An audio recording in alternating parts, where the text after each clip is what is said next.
it's nice to be in different areas and be able to join together, even though we can't go outside that much and we all live all over the place. But I wanted to not, but I'd like to introduce Catherine. Is it Coley?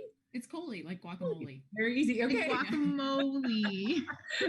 Yeah, Catherine Coley, the CEO of Finance US, which is amazing. Thank you so much for taking time. I mean, you guys have to be just so busy and so much is going on. And it's so great to see all the happenings. I follow you on Twitter. I have my Binance hoodie on. I know. I love them. I love your threads. Thank you. I love them too. So thank you very much. And we're really excited to hear all about Binance US, what's going on, what maybe we can expect to see in the near future. If you can drop some little hints for us, that would be awesome. Thank you. No, there's nothing more exciting than talking about Bitcoin and crypto on a Saturday, especially when the markets are as rewarding as they are right now. So I'm thoroughly excited to be here and learn more about your community and how everyone gathers in the Burgh to discuss blockchain and crypto. To me, that's super exciting. And I love finding kind of these local communities that have been able to span the world in terms of their reach, their conversations, and get things started. So I'm happy to answer any of your questions. Really, I'm here to learn more about what we can do for both Pittsburgh and folks across America. Cool. That's awesome. So I heard you said you're in the home state of Florida, which that's also my home state. Oh, no way. You can't tell. And I'm actually like super happy because Binance US kind of came here. It's a little later than the other states, but later, yeah. Thanks for but I kind of wanted to know a little bit. I know this is kind of, we're at the beginning of this talk, but I wanted to know what to expect in 2020 because I know a lot of people are waiting across the US for Binance US to open up all across. Yeah, when we launched in 2019, it was September when we launched, we only were able to operate in 37 states. And so we've been applying and waiting for all of our state licenses that will allow us to operate in the remaining states. And so we got 3 states in this last couple of quarters. That was Florida, Georgia, and Alabama. So was really pleased for this football heavy states to be able to access crypto through Binance US. And we're holding out, fingers crossed, for the remaining states in 2020 and into the early parts of 2021. But much like our business, well, our business was less disrupted by lockdown, but you think about all of our state regulators, banking regulators, those kind of government positions, moving and working from home is a huge disruption to their business. So we're just glad that they're all safe and still being able to process our applications, and excited for the remaining states. My home state of North Carolina, where I went to school, and where my family's from. I'm excited for that. I've got, family up in New York. They're really waiting for it. So I feel you on those states that are eager to come and join us. And I'm happy for the states like Pennsylvania that have been already early days adopters and here to show everyone how it goes. This is my happy dance. I love that. But I mean, it's great for us to learn really what each state is asking for in terms of their advancement levels. I mean, I think Florida was well ahead in terms of their crypto adoption, and communities that were really thriving. Think about those major cities had like full bubbling. Miami blockchain had a huge contingency. Orlando, Tampa, even Tallahassee had a lot going for them. And so it's exciting to hear when new states come live, they've got these thriving communities in crypto already. And we're excited to meet them, much like the Pittsburgh crowd. Yeah, no, that totally makes sense. Another question, because I know this has been, I'm sure you hear this a lot regarding, I guess, the cryptos that you offer now to these states. A lot of people who switched over from Binance, of course, over into Binance US, because, Binance is no longer allowed in the states, were probably, not too eager to see that they didn't have as much options and that they felt limited. Is there anything that we can look forward to from Binance US that will help mitigate that? Any more coins being added on? How does that look? Yeah, when we launched again in September, we had 7 tokens. And I mean, that was just disappointment from the start. I didn't even want to open, you're like, this, what do I have to offer people? This is embarrassing. Right. Right. And because we're a regulated exchange in the US, we follow a framework in order to allow tokens to come onto our platform that we feel comfortable with, as well as making sure that they're really set projects that are going to thrive among Americans, and have great community longevity as well. So that's really where we've been able to speed up our framework processing. And we now list over 50 tokens, but that's still nowhere near to the 200 or 5,000 tokens that are out there. It's really just up to our team to be able to get through those approval processes, make sure they follow the rules that we've set in place in order to protect both our users as well as American crypto from getting into projects that might not have the full team or the commitment that we really need people to have in order to feel comfortable buying and selling and trading them through our platform. But I'm excited for more tokens to come. The best way for us to hear about them is from the users, understanding what's most desired, understanding what you guys need access and liquidity to, and really hearing from you. That helps us get more of them through the framework and onto our platform. Okay, yeah, makes sense. Rebecca, I kind of like cut you off earlier. I don't know if you had any questions. I was just like intrigued. I was like, I needed to know these two questions. You can ask whatever you want now. Those are my two questions. I'm glad that, yeah, I mean, I'm sure there's a lot of questions. This is free form, so everybody jump in and unless, Catherine, you have some things that you want to talk about in particular, or? No, I mean, I love hearing that you guys are eager for more tokens. That's something that I assume people want access to, and we're exploring those constantly. So it's really exciting to hear that. I'd love for more people to be vocal about the communities that they're involved in, the pairs that they're looking for. A lot of it we see when we see a token that's traded heavily on the platform, we'll do anything for that community. I mean, we look at the success that the VeChain community has had, and we've been able to offer staking now. We launched FITHO for them, and it's really amazing to see the appetite build up. We just launched a couple more staking tokens as well with EOS and ONE. And so as we see kind of adoption build on our platform and excited communities come around trading on specific protocols, to us, that means that we can build for them, because there's going to be appetite and excitement for them to be trading. So I noticed that Binance US has like the educational Twitter too, which I think is really awesome. Do you get a lot of people that participate in those? That? Yeah, my motto is educate, don't intimidate, because this space is so intimidating, and this world is really intimidating when you think about it. I mean, I remember early days where you're taking your first job, and you've got to have a bank account in order to accept a paycheck, and then after that, how do you grow your money while you're working? There's so many steps that no one gives you the manual of life to figure out. And so I really make sure that my team, as well as our users, are of that mindset that if we educate people, the more they know, the more empowered they are to make decisions on their own. So for me, it was definitely kind of learning by jumping in with my 2 feet about crypto. And not everyone can afford to do that. So I want to make sure that as I'm learning, I can pass along the information and help people get more comfortable with the difference in digital assets and where they can store them, and the safety and security required to be a hodler. It's something that, even that I love when people are like new to the space and coming in and they're like, there are so many typos in crypto. When is someone going to clean up the grammar here? And I was like, it's an endearing thing. It's hard to explain that, but you've got to educate people along the way, because someone coming new into crypto in 2020, it's going to be a lot different of an experience than someone that was discovering it in 2011 and kind of being the first ones to write the blogs and not have this wealth and abundance of education out there. So I'm all about it. As you were saying, you're trying to learn how to do your VR set. I'm eager to learn how to do that too. We'll do it together. There's something that just releases that intimidation factor when you learn together and help each other get better at things that no one's going to teach us unless we teach each other. Yeah, I agree. Do you have plans to do any educational? Oh, let's just back up for 2 seconds. So that's basically what Blockchain in the Burgh was set up to do, was just to be a place. We didn't want to just be a Bitcoin meetup. We wanted to have the opportunity to talk to all sorts of different people all across, whatever people were interested in. And then we found out within our own group, we had somebody created their own Bitcoin ATM, which I had no idea. It's just one in Pittsburgh, but it's his company. I have somebody who just passed or graduated from law school. second career.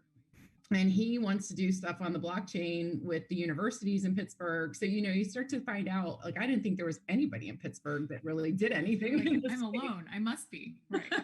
Yeah, until we started it. And it's really fascinating, the people that came and show up. And it's so this is in particular, I think, is just such a great platform now that we can't gather in person. So let's take a 360 or not even a 360 because we'll be in the same spot. Let's take a 180 real quick and talk about probably one of the most controversial topics that have been going on in this space right now.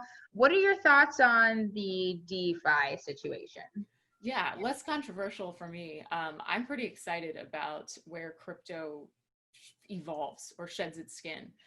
So I think about it in the phases that we've seen crypto, where it becomes this, people put a wrapper around it and say, this is what digital assets are. This is what Bitcoin's meant to do. And every time we get a new version of that, to me, that is like a stepping stone for us to figure out how we can have more use cases around the world that make sense and connect with different people. So when DeFi came out, to me, I was like, the innovation level of people being able to use smart contracts in order to earn yield is a phenomenal advancement in how we're treating this digital currency. It's no longer just an internet way of storing value. It is an internet way of producing, passive income on the fact that you're going to be providing liquidity for these platforms that are able to use it and return you a reward, which in everyone, especially in 2020, we're looking for those places to have alternative routes of yield. We're born to think, well, not born, but at least I was, to think that the savings account that you keep at a bank is the most prized place and a safe place, and it will always be, returning a little bit more for you than a checking account. Well, last time I checked, my checking account and my savings account returned me pennies. And it's really not the same as seeking out something that's a higher yielding asset class. And then when you think about it, you're like, okay, well, am I putting this in a riskier position to have more reward? And the answers are yes. And so you need to be aware of those risks. And DeFi certainly has its risks being so early in, but I'm so excited to see us get the right iteration, as well as just continue to see this process of trying to see how it works, what communities adopt to it, what are the bugs that are breaking it and causing, vulnerabilities that are not fit yet for mainstream, and having that kind of cycle of learning through it. I'm really excited to see where DeFi can head into. I think one of the exciting things, we launched about 10 DeFi related tokens on Binance US in the past month. And a focus for us was especially on the governance tokens. So the ability to have these tokens that are providing the governance for these protocols is something that was really exciting for us to be able to provide for more Americans to have a say in where these protocols are headed. So whether it's Compound, Maker, being able to put their voice behind their vote was something that was really exciting for us, as well as being able to offer more reward creating tokens on the platform. So ones that we can stake or ones that will then earn yield for folks if they put them into liquidity pools, et cetera. But I'm super excited. And it was a really intimidating step for me to learn how DeFi worked. Everyone that talks about DeFi on the internet seems like they grew up yesterday knowing everything about it. And I know that they also had to go through the same process. So right. I'm happy to admit, I wanted to learn about it. I set up I was like, oh God, this is like, I got to figure this out. And I was like, okay, Trust Wallet, Wallet Connect, Uniswap. It was super easy. And then you're like, what am I creating inside me that makes this so painful when it is, the UX is getting increasingly better every day. And I was like, am I doing something wrong? Like Uniswap is way too easy. Am I doing something wrong? No. Okay. Well, I got to keep playing with it. You learn more about your ETH gas fees. You learn more about the other aspects that people are building. We've launched BEP2 or BEP2 for the withdrawals of ETH, BUSD and USDT, so that you can have faster withdrawals and deposits because you're not burdened by those gas fees when they go up really high. But it was all those little steps where, unless we're sharing how we went through the journey of learning it, people will either be alienated on the side or, very, very deep into DeFi and speaking in ways that people cannot connect to. And I'm excited that I figured out I figured out how it works, and I'm continually learning about it and advancing it. And so it's really having those people that I can ask those stupid questions to. I always say there's no stupid questions about crypto. It's just you learning. So I'm really excited for people to raise their hand and say, okay, phew, I was super intimidated by DeFi. I didn't understand it. I didn't know what automated market makers were. Like, I didn't understand liquidity pools. Like, come join us. We're learning too. We're going to explain it in ways that help people understand. And as well, just make sure no one's left behind, because these are really key steps in the innovation cycle of digital assets that you want to be a part of. You don't necessarily want to be left behind in phase one of digital assets. You want to be there for the continual journey as it affects our lives. So I'm excited about it, but it's moving at such a fast pace and has, you know, so many elements of risk to it. You've got to remember the basics. Like, this is money that I'm willing to learn from, and that's an investment in myself. That's fair. Those are fair, you know, things like you said, like we kind of all got thrown into that situation together, and no one was better than anyone else. And we did need to learn together on how to mitigate the fees and what was going on. But so I have two questions. First, I guess let me stay on this topic regarding the fees. What are your thoughts on ETH 2.0, if you have any? Because I've kind of been so with it. I like Ethereum, but I've realized that the more I look into it, the more use cases I find for other platforms. Most people seem to, well, I feel like it's like a split crowd right now, where I see a lot of people looking forward to ETH 2.0 and a lot of other people who are saying, hey, you're just building on top of a broken product, you know, speculation. How do you feel about ETH 2.0, if you have any sentiment? Yeah, I mean, anything that's not yet here, shippable, you know, able to put my hands into, I kind of put in the future category, which I can always be excited about what's to come.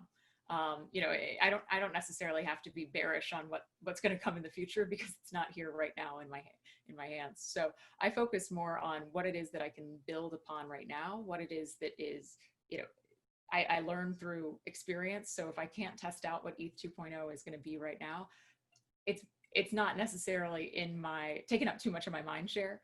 I'm focused on what's currently now, what can we be building on, what are other people building on top of. I think about, you know, the switch from certain excitements over DeFi into NFTs, and I'm like, whoa, okay, but can we still finish the DeFi conversation before we switch over to, you know, excitement in the NFT space with E&J and you know, ERC 177s, I think. And so, you know, for me, I have to really focus on what's here and now and what we can be using as a country with our current hands. Now, for the builders that are, you know, in stealth mode right now and are focused on building the future, I absolutely applaud you, and thank you so much for taking in the considerations of what this world really needs in order for us to launch something as exciting as ETH 2.0. But for me, there's no downside in getting excited for it, and I'm not I don't have my, you know, my eggs in one basket or the other. What I do and serve is to make sure that more people have access to what they want to receive in a way that's safe and regulated, that makes sure that we can get more people involved and not left behind. So we're pretty excited for any variation of what's going to be building a better sense for American crypto. Awesome. So here's a kind of a question, moving away from DeFi. Here's a fun one for you, probably. I think something like 90% of people leave their coins at some point in time on an exchange for long periods of time. Besides, you know, we talk about not your keys, not your coins, store your coins offline, cold wallet storage, but people seem not to do that as much as you think. Does Binance US, or will Binance US ever offer maybe something to incentivize people who decide to leave something on the exchange? Do you ever see that coming? Yeah, we certainly have components that allow for those that leave their deposits on our platform to have those rewards. So we have Algo, Atom, Vite, One, and EOS staking, and Tezos. So for your deposits that you leave there, you're still earning a reward on top of those deposits left there. But as well, just as a conversation, we focus so much on cybersecurity, and the safety of your funds is at most importance to us. So I totally understand when someone leaves a coin on the platform versus the others that are taking it off immediately as they get the tokens. It's really up to you, the user, understanding what your comfort level is. A lot of people are buying and holding for life. You don't need to have it onto a platform that's easy to move around. But for those that are day trading or in and out, market making, they like to keep most of their coins on the platform because a lot of times they're not sitting still. They're already in trades. They've got orders stacked up and are working through in an active way on the market. And so we have to make sure that we have the safest platform for folks that are actively trading constantly on the platform, maybe have left some coins there because it's easy, and those that are trying to take their coins off to put them in cold storage because that's what where they feel best. So for us, it's definitely a multi-step outlook on it to make sure that it's the safest exchange for you to become a trading partner with, as well as understanding ways that we could reward you on top for having those coins available and trading. So I'm excited for more staking products to come out, because who doesn't like to get a little bit of a monthly reward on top of funds that have been staying there, as well as just the ability to come in and out of trades as easy as you want. So for me, it's all about just the variety of access is most important. So compared to Binance, Binance US and the approach that you're taking for the US consumer, besides a regulatory aspect, can you speak in comparison between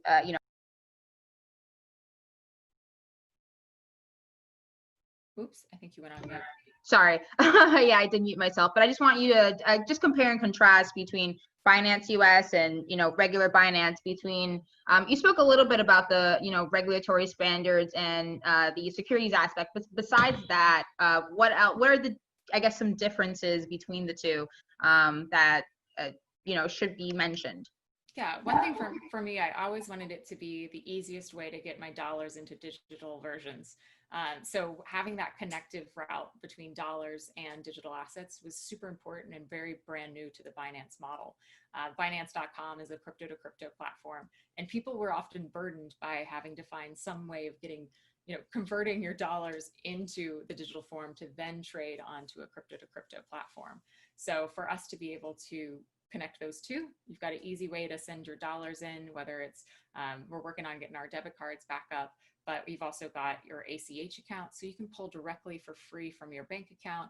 And it's great because if you work at a company that doesn't pay you in Bitcoin, you essentially can set that up that every time a paycheck hits your bank account, you have an automatic recurring buy on Binance US that takes it directly from your bank account without having huge fees in order to do so. So that's where my mentality was, how do I make this easy? How do I make it involve dollars? Because that's where most of America is currently holding their wealth. And then how do we make sure that we can automate a lot of this? Because everyone's got lives that they want to live, and they don't necessarily, I love staring in front of screens for hours on end, and maybe you guys do too, but there's a lot of nice things about having a recurring buy function so that I can just set it and forget it and know that I'm, getting into these positions for the long haul, and doing so across a variety of tokens, not just 2 or 3 that are the kind of majors that people would expect, but being able to get into trades and over these 50 coins that we have. So that to me was a little bit of the American mindset versus the international mindset, which is probably already aware of the risks that they're taking, and they want to get into more sexy products, more leverage, margin trading. Those are all things that I'm certainly aware Americans do too want to enjoy, but we still got a lot of that beginning steps to take. So making it an easier way to get into digital assets, making it cost less. Those barriers to entry were huge things that I was thinking about when we were building this, of what was I afraid of when I first started buying crypto. And like, funny story, I was so intimidated by exchanges, I took a job at a company to get paid in crypto.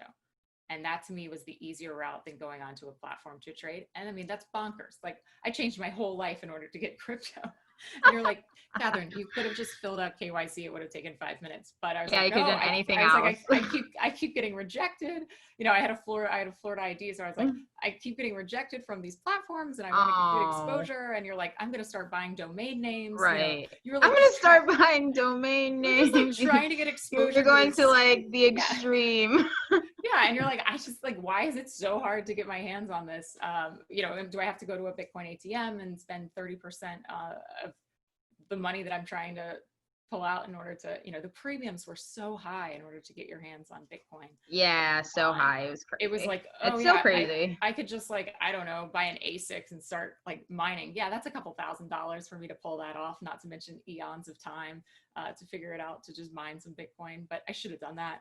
But I just go through those steps of like, why was it so difficult, and how can I make it as easy breezy for people to get in and out of it, while also making sure that we have the protective measures to safeguard people. I mean, this is something that's not, I often describe it as like, it's dynamite. Like, you got to learn how to store dynamite safely. You got to know the things that could send it off. It's not just, shoot, I left my Bitcoin on the table, or I left my Bitcoin on the bus. Like, no, this is dynamite. Like, you've got to know how to store it. You've got to know that it's got to be in an air conditioned room, protected. Right. It's got a lot that, but that's the thing. A lot of people don't like to have, and even people here in the crypto space, especially, they don't want to have their money. No one likes to hold dynamite. Yes, they don't, and it's true. And as much as we say, like, not your keys, not your coins, and hold your own coins, and blah blah blah, a lot of these custodial services are necessary sometimes. I spoke to a girl.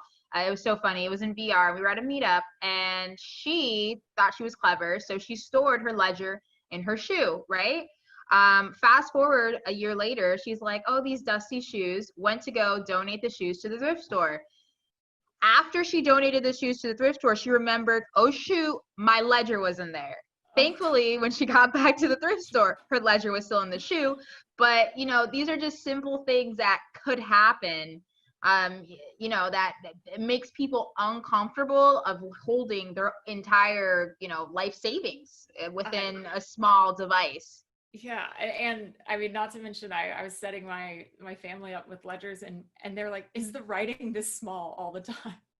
And they're like, the older I get, the less I'm going to be able to see. I won't be able to unlock my crypto because my eyesight's going to get worse. Oh my God. And I was like, well, first of all, don't ask someone else to read these numbers or type it in for you. Like, I was like, call me before we resort to, asking your neighbor to write out your private keys for you.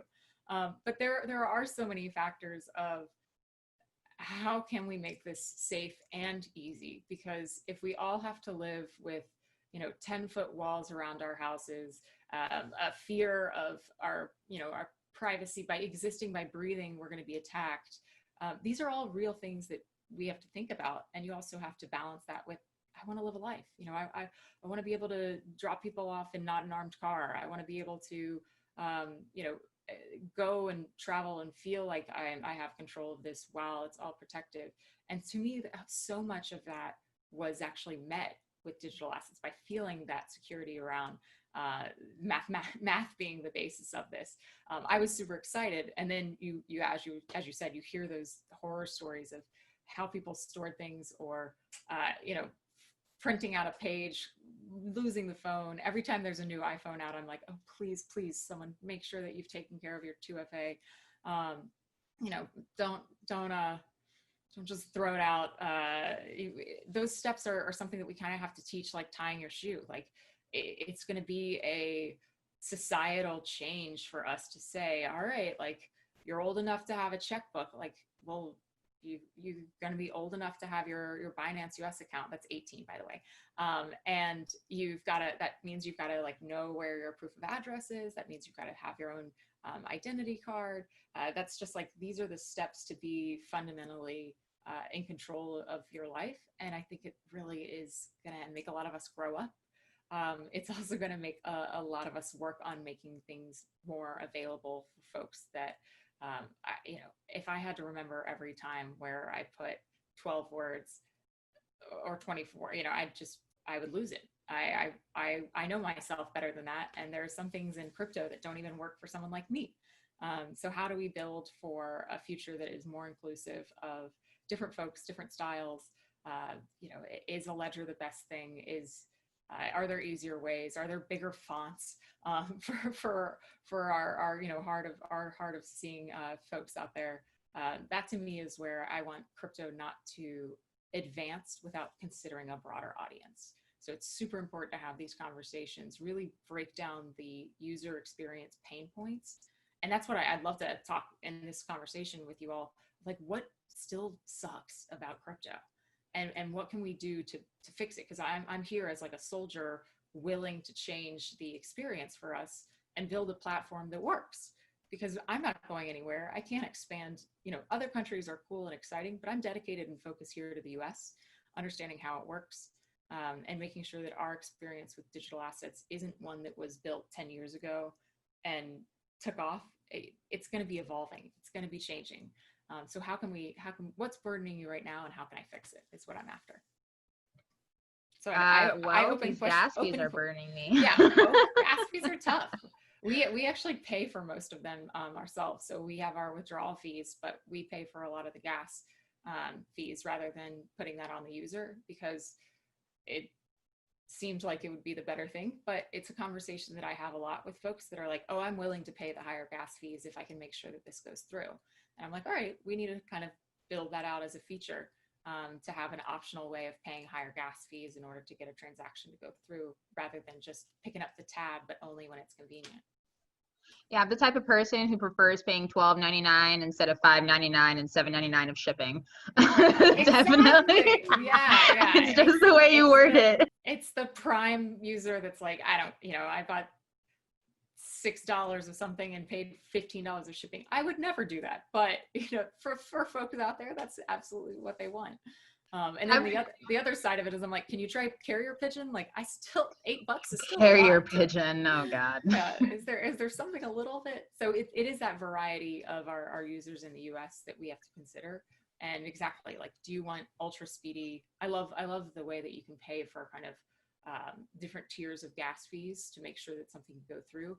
But when I pay for the super turbo or super speedy one, I'm like, would the regular one gone through? Did I just catch a good window? So it is that, can we build more variety for people to have choices of their own? I think that's a good part with gas fees. So I have one more question, and then it's going to be open to the floor. So I know you don't like to be speculative. I know you like to have things in front of you and focus on the things. I'm not as much of an oracle as I wish people would think. An oracle. I read all of this stuff, and I'm like, where did people get these crystal balls from? Like, I must have not ordered mine. Oh my God. So I'm happy to be speculative, but you're like, if I could, I would be a different person right now. So in terms, okay, let's be a little speculative about 5 years into the future. Let's go back to high school, where they say, where do you see yourself 5 years from now? Right. Where can you see Binance US in the next 5 years? Well, definitely in all the states. So that's a no-brainer. And then I also want to be serving in ways that have broadened the ease of getting into a platform. So right now, we still require you to have an internet connection. We still require you to have a proof of address, which is typically a bank statement. And we still require you to have some form of government ID, whether that's a US passport or a driver's license. Well, newsflash, I haven't driven a car in like 2 years. So is this a pattern that we're going to be seeing of people moving away from cars, or is this something that we just need to be building in ways that people have better ways of identifying who they are? So I'm thinking in the next 5 years, we're going to have different KYC systems that are going to be better, easier to use for our users, better ways to validate if they're real versus fraudsters, and eliminate some of those risks in the market, because right now there's still so much scam mentality inside of crypto. Right, we need to work on. I think there's probably 2 ETH giveaways on the back of this tweet about us launching Blockchain In The Burgh. Right. And that's stuff that's taking innocent people's money. It's stuff that's just damaging the reputation of crypto, making traditional finance a little bit weary because they keep hearing these things, or maybe my version of me on LinkedIn has reached out to them. And that just breaks the trust that we're trying to build as the industry players. And I think that's something that in the next 5 years, I really want us to get better at, not just turn a blind eye and say, oh, another YouTube scam, but like, no, there's going to be real action for us to identify who's real, who's not, who has the best intentions, and protect more people from that. And that will just aid the adoption of crypto, because right now it is that kind of scary place. People can't figure out who to trust. People are trusting people they shouldn't. And that to me is something that's kind of fatal for a technology and a way of money interacting with us right now. But also, there's going to be way more conversations about crypto. You already see it. There's, over across the US, there's 50 schools plus that have a curriculum involving blockchain. You've got so many projects that are spinning up. To me, that's super exciting because it creates a ton of jobs that people thought, you know, how do I get into crypto? Well, you could start crypto, like you can be part of it from the beginning. And that to me is a huge boost of that entrepreneurial spirit, seeing people figure out ways that they can monetize their own businesses through whether it's a token or whether it's just involving the access of Bitcoin through their platform that makes it easier for them to be able to manage inventory or invoicing in ways that I'm excited about. So to me, it's unlocking new jobs, better security and less scams, and more access for folks in America for sure.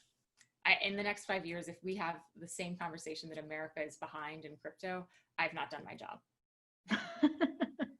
Very true. Thank you so much, Catherine. The floor is open if anybody wants to ask any questions. I think I have come to an end. I'm pretty sure I've worn you out from talking so much. I'm ready to go. She's like, I'm just getting warmed up. Rebecca, where are you at? Where's my friend Rebecca? She's like hiding somewhere. Unmute. No, I'm here. There you are. Hey, girl. Oh, hi. No, I mean, I love that answer, Catherine. It is really exciting to think. I mean, I can't believe I've been somewhat dealing with Bitcoin for 5 years as of this December. That's insane. It was, yeah, my son introduced it to me in 2015. And like to think back to that with him sending me $5 and on a paper wallet, I was like, this is amazing. And you must be a millionaire if you're in since 2015.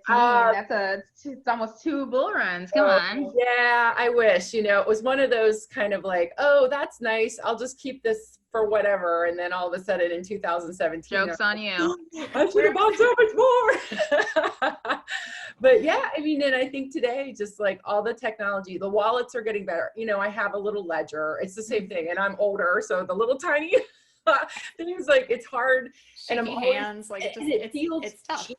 It feels like the thumb thing that you used to put in your computer to save your photographs. And you think, oh my gosh, how is this going to save what I have? But it is 5 years is a lifetime in crypto. And to see, I can't wait to see what happens. I mean, even next year, it's constantly moving. So great. Yeah, but you raise really good points. Like, have we addressed those fears of it feeling flimsy, it not working, it not having like sizable font or buttons? Like those are the items that I'm like, whoa, before we start building the next wave of something super exciting, like let's fix those fundamentals that we need to get right, or build more confidence in the little parts about crypto. Especially, I think the custody conversation is a fascinating one because people were complaining about it from the beginning of time, of saying that was necessary. And if they're still complaining about it, we've had huge amount of growth in the custody space and the likes. I mean, we see PayPal news, we see, Revolut, Fidelity, like these big names are getting into the custody space. So I'm super excited to take my little marker and cross it off the list as things that we're concerned about. I'm a checklist person, so that helps. Kind of going, all right, but we still need easier ways. I'm excited for where wallets are headed. I'm excited where phones are headed. I love the fact that there are now Samsung now makes a phone, HDX makes a phone where you can actually have your storage on your device. That's both scary and liberating. So I'm eager for that too. Does anybody else have any questions? Joseph, I think we got your questions in. I have one kind of more question, just kind of touching base on what you were saying there. So like, do you envision Binance US being sort of a one-stop shop, if you will? Because like the US market is super. I don't want to have to go anywhere else. It's super huge, right? There's like 100, millions of people or whatnot. But like to your point, there's all these different targets. There's older people, younger people. There's the issue of custody, et cetera. Like, is that something you envision for Binance US to sort of be a custody and then also offer, like, if someone passes away, right, who are the next of kin, that kind of a thing? Like, there's so much there. So I was kind of curious about the growth of Binance US from launch, and then the next step of growth and kind of what you see coming, and your approach to the new users that make part of the US. Absolutely. And the growth story, I mean, I am first to admit I was embarrassed to go live in September of 2019 with what we had. It was a web only, 7 tokens, nothing exciting. And that serves a very few users that were excited about that, I'll admit. And so since then, we've been able to launch our app, which allows for those that are on the go and prefer to do mobile trading. We also launched our API. So for all of our more sophisticated traders that have built in their own systems, their own bots, they're able to trade through our API, which is fantastic. And then we've also launched an OTC desk. So there's an OTC portal on the web version where you can do big chunky trades and not impact the exchange volumes as you see, which is really helpful for folks that just say, today I want to put 15 grand into Bitcoin. Where do I go? How do I do this? Oof, the liquidity on the platform doesn't seem like it might be ready enough. And you can just go through the OTC portal, you get a price, you execute, super easy in that way.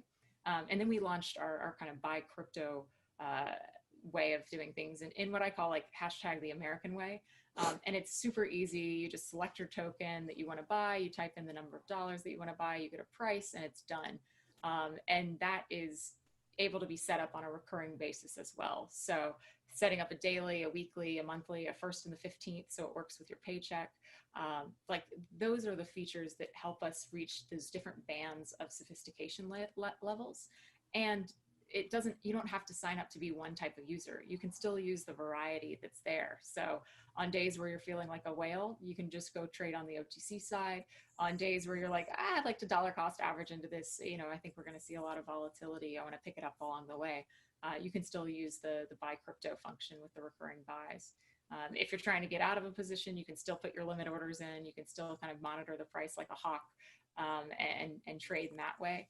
And if you've got a bot set up, you can plug into our API, and it's smooth from there. So that to me was an evolution of us from catering one type of user to catering multiple types of sophistication levels. But you're so right that there's going to be more services that are demanded of each layer in that we need to also build on top of. So whether it is the custody component, whether it is the easy access into DeFi, kind of like a direct plug-in, whether it is the the smoother experience to help people get their first bank accounts in order to open up on Binance US, or whether it's easier for them to pay and use the crypto balances that they have to receive extra cash back. Those are some exciting things that I think we've not yet built on top of our platform, but it was really crucial for me to be able to say, okay, by 1 year in, I want there to be no excuse for the type of trader that can come to our platform. It needs to have both an easy and a sophisticated way of trading so that we can welcome multiple types of users, which really make healthy markets. One of the things that foreign exchange markets people often forget about, they think, okay, well, yeah, it's me that's traveling around the world and going through the TravelX in the airport. That's one element of foreign exchange. But then there's also a huge amount of FX that goes through with corporates that are repatriating their whole balance sheets or funding their operations overseas.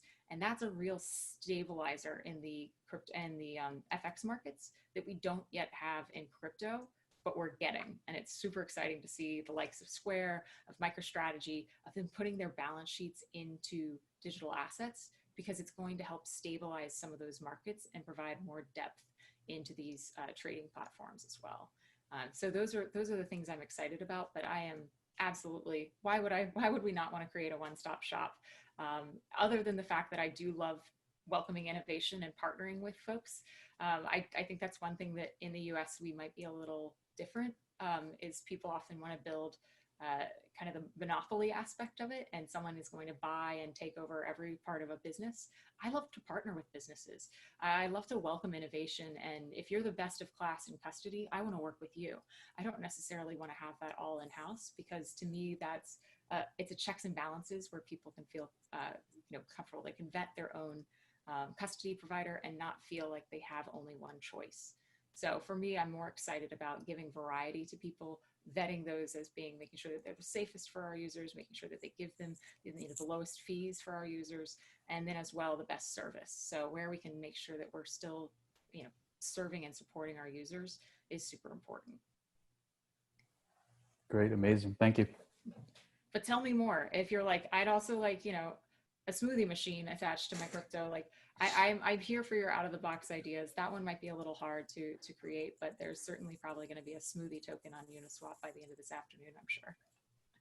I have nothing right now, but if something comes to mind in the future, I'll send you a message or something. Yeah, absolutely. My Twitter DMs are always open. I'm at Crypto Coley. That's how I found Rebecca and the Burgh. I just absolutely love the energy that this community brings to my Twitter feed.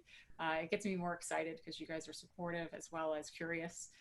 And that's really who we like to interact with to better our product, better our platform, and better America's crypto.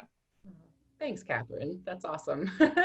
Yeah, it's been fun. I'm glad that we connected, and hopefully, we'll meet each other in person someday. Maybe if you're in Pittsburgh, Yeah. Well, I love it because I taught a class at my high school, and one of the students in there was so curious about crypto. He asked to be our summer intern, and then he went to Pitt for school, and I was like, wait, there's you better, he might be listening in. Hey, shout out.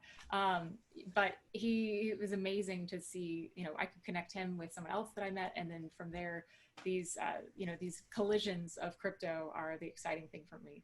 Yeah. And I blame my Florida upbringing that it's a small world after all. So we've always got to be thinking of other people and how we can build this world better. Yeah, absolutely. It's great to be able to connect this way. And Scott and I connected too with his amazing card game, and I'm glad you were able to join us today too. And everybody, I really appreciate people taking time out of their day. Saturday. It's Saturday and it's freezing here, but I think some of you are in nicer, warmer climates than me, but it's just wonderful to be able to connect and to hear more about Binance US. And I really appreciate it. Scott, do you have any questions? Or yeah, I had a quick one, Catherine. Nice to meet you. As Rebecca mentioned, I have a card game that centers around Bitcoin and blockchain. It's called Shawnry, that I launched a few months back. And Rebecca's been a great supporter and that process of things. And I guess one of my questions is, obviously, I love the hashtag educate, don't intimidate. That's part of why I created this, because as you know, you can be a 4 or 5 year old, and just getting that awareness around Bitcoin and blockchain into the back of your head is step one in my mind. So so much of what we touched on earlier around the education side of things was really centered around maybe the college and above user.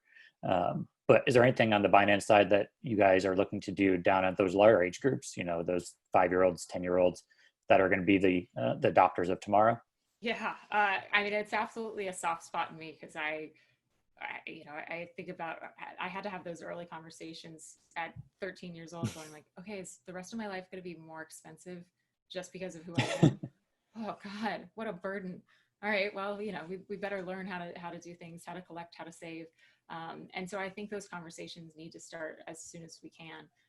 So after we can get this platform to be substantial enough to handle the influx of those new users every 18th birthday, I'm excited to bring that conversation earlier and have kind of simulations so that we can have those awareness and understanding of how it works, how it trades, what it is, breaking down the components at a younger age is always going to be better. I laugh that I think it was in the 4th grade, we did the stock market challenge. Yeah. And I bought Qualcomm. And I mean, I watched that thing and I learned that it was on CNBC, and I waited for the little QQQ ticker to go by. And it just brought a different level of awareness to you that you're like, I still to this day, thank you, Mrs. Farkash, who was my math teacher, that set up that challenge for us, because it opened a huge part of my life that gave me a sense of freedom, gave me a sense of I'm in control. And there's a lot that happens when you begin that educational story earlier on, in terms of confidence, in terms of, self-control, awareness of the decisions that you're going to have to make later in life. You're so much more secure with who you are. And those are just really important things, I think, that can always start at an early age. So I wish I could join like Zoom kids chat time. But I also think that they're so exposed to screens that that's not necessarily good for them either. So it's a tough balance of trying to reach that, 9 to 18-year-old range without having to force them into always being virtually educated. Because, oh man, at 9, I couldn't sit in front of a computer screen for this long. No, definitely.